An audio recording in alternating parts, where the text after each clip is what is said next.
Заместитель председателя Государственного комитета Республики Башкортостан по чрезвычайным ситуациям Мурат Задин, первый заместитель главы администрации Училинского района Алекс Салахуддинов, представители пожарно-спасательной службы Госпошнадзора и главы сельских поселений нашего района провели встречу в режиме видеосвязи.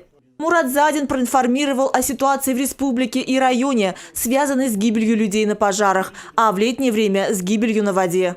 В текущем году в Училинском районе произошло 214 пожаров, в которых допущена гибель 6 человек. Необходимо обратить дополнительное внимание на профилактику пожаров в жилом секторе. Продолжать работу по оснащению домов пожарными извещателями. На водных объектах муниципального района произошло увеличение количества погибших на 5 человек по сравнению с аналогичным периодом прошлого года. Лето этого года выдалось жаркое и засушливое. Берега водоемов, особенно в выходные дни, были переполнены отдыхающими. Часто такие вылазки на природу не обходятся без алкогольных напитков, которые и становятся самой распространенной причиной гибели взрослых на воде.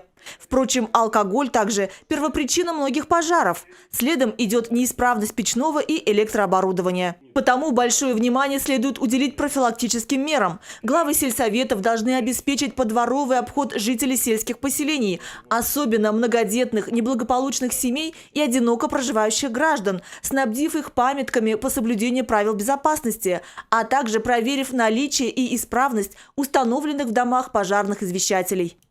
В ходе так называемого отраслевого часа главы Училинского, Тунгатаровского и Уральского сельских поселений проинформировали о случаях гибели людей при пожарах и на водоемах, случившихся на их территории, а также озвучили причины. Опять же, в большинстве случаев это именно злоупотребление алкоголем. Закончилась встреча награждением училинцев, которые принимали участие в тушении многочисленных пожаров, случившихся в районе. Предстоят в начале ноября длинные выходные дни, поэтому население Училинского района призываю проявить бдительность, обеспечить пожарную безопасность своих жилищ и обеспечить безопасность на водных объектах, чтобы дети не оставались беспризорными, постоянно, чтобы находились рядом, не допускали их к воде, и не оставляли дома одних. Лилия Имашева, Ремзиль Галимзянов для информационной службы.